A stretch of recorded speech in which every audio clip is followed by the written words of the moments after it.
The state of Missouri in the United States has already gone ahead to court to sue China in this very regard that you have, I think 2 days after you released your opinion piece to the Washington Post. But one thing that is important is that you were in government when we got debt forgiveness from the Paris Club.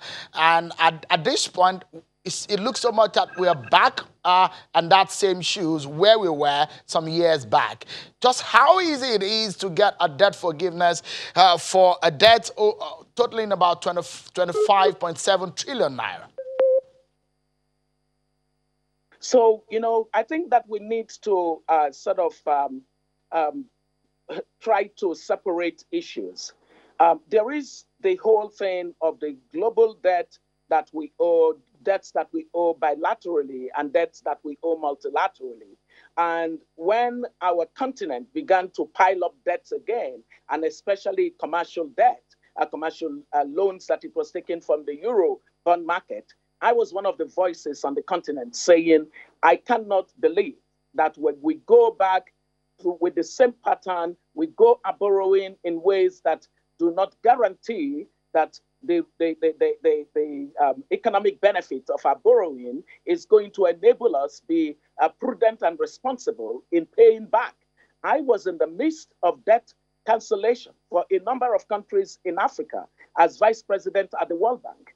We have what we know as the HIPIC program. Many of the countries on the continent achieved their debt reduction. Countries like Guinea, Sierra Leone, just name them. Countries like CAR, DRC, Cote d'Ivoire, they got debt cancellation at the time that I was VP because we worked with them to get to that place. So I was not very happy with the continent in the way that it just went borrowing. And every non-concessional facility that was available, people were piling them again. And now we are at a place of unsustainable debt levels in many of the countries. When you look at debt to GDP ratio, it is out of this world. Even worse is debt to tax, revenue. It is pitiful. And so it's not giving the continent margin for investment in important infrastructure and human development. However, Seun, can I just land on this? Absolutely. However, go ahead, please.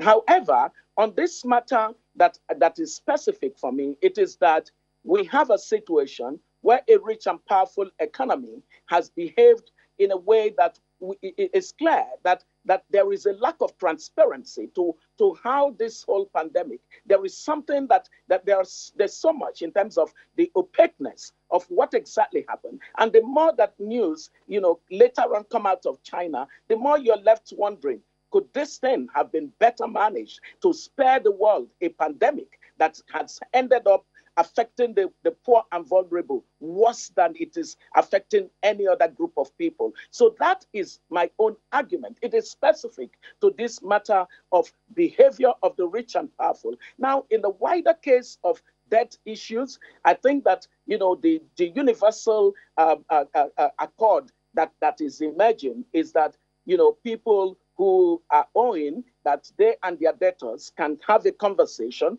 both at individual, at corporate, as well as at country level, have a conversation on how to ease payment during this period in order to enable the countries or the individual to be in a stronger position to be a going concern. That's an entirely different topic on its own. And I think that our continent needs to be very careful in separating this so that the argument will be consistent and solid. Dr. Ezekwesili, former vice president of the World Bank, thank you so much for your thought there.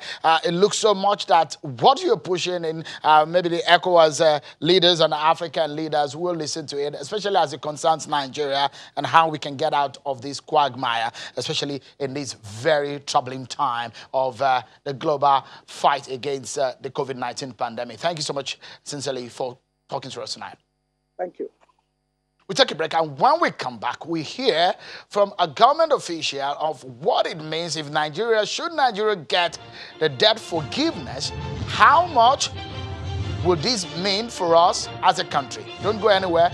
More on the debt forgiveness plea from the Nigeria's point of view after this break.